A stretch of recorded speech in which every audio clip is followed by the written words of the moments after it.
Hey guys, Andrethefarmer here, and today we're going to do a video on how to air layer and why we air layer. So this is a Barbados cherry tree, and I'm going to actually move this tree.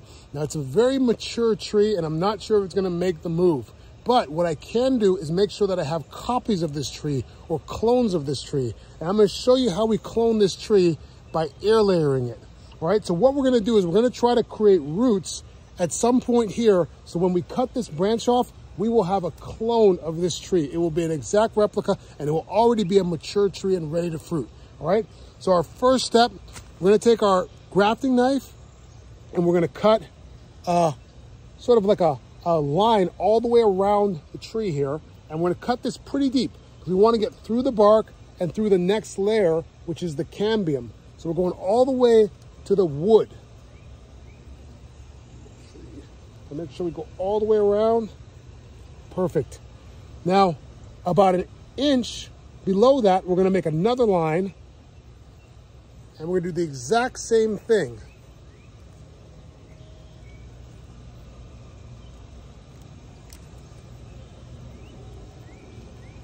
All right, so now we have our two lines, and they're about an inch apart, and now we're just going to take the bark off of that. We're going to go all the way past the green layer underneath it, which is the cambium. And we want to get to the really smooth wood. Perfect. One of the things about these Barbados cherries is the bark comes off really easy on them. Some trees don't come off quite as easy, but you just got to work on it.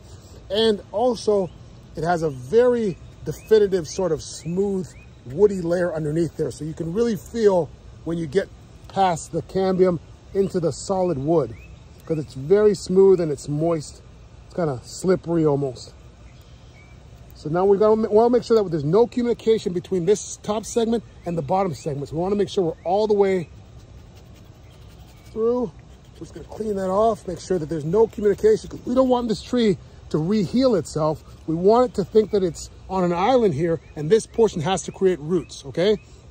And the way we're going to trick the tree is a couple of things. One, we're going to add a little bit of rooting hormone. Now, rooting hormone, you can get online. You can get this on Amazon or anywhere. And we're just going to add a little rooting hormone around. You can also use cinnamon, or you can use honey. Those are also effective rooting agents. All right, so we're going to spread that around there nice and thick. The next thing we want to do is we want to have a piece of pre-cut cord. And I'll show you why in a second, because this is really a two-man job. But I'm going to do this by myself. We're trying to do it by myself. We have a second person that really helps a lot. Now we have a bag of peat moss. We have it a little bit moist, but not wet, okay? So this bag of peat moss, we fill this bag up with just a regular Ziploc bag, and we are going to cut, I'll show you that. We're going to cut a slit right down the middle of this bag.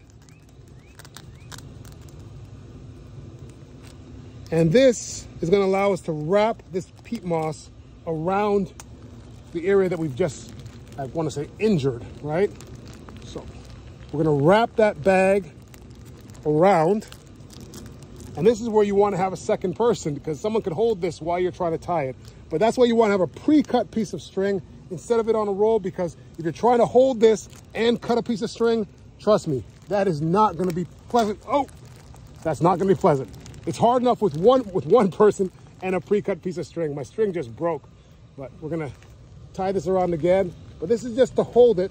What we're gonna actually do is we're gonna wrap it with a wrap, with some plastic wrap, because you also wanna seal it, because you don't wanna let a lot of insects and things get in here.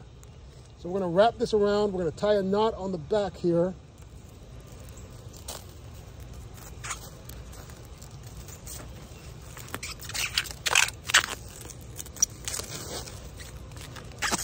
You also want to pick a branch that you can wrap relatively easy. Sometimes if you pick a branch that's surrounded by a lot of other branches, then it becomes very difficult to saran wrap it or plastic wrap it. So you want to have a branch that's kind of all by itself if possible. Sometimes the branch that you want to air layer is surrounded by other branches, and you kind of have to deal with that. But I'm just wrapping it up super tight here because we have a lot of ants, and when the ants get in here, the air layers do not take.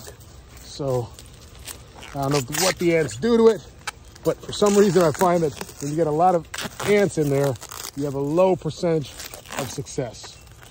All right, got that wrapped up pretty good. And that's it. So in about 3 months, we're gonna be able to open this up and we should have roots in there.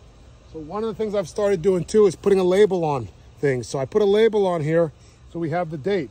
So this is 3/11/22. And I know when I made this Airlayer, so I know that probably in June sometime, I'll be opening this up and get some roots in here. All right, guys? All right, see ya. Bye. Hey, if you like that, hit the like button and subscribe. All right, thanks, guys. Bye.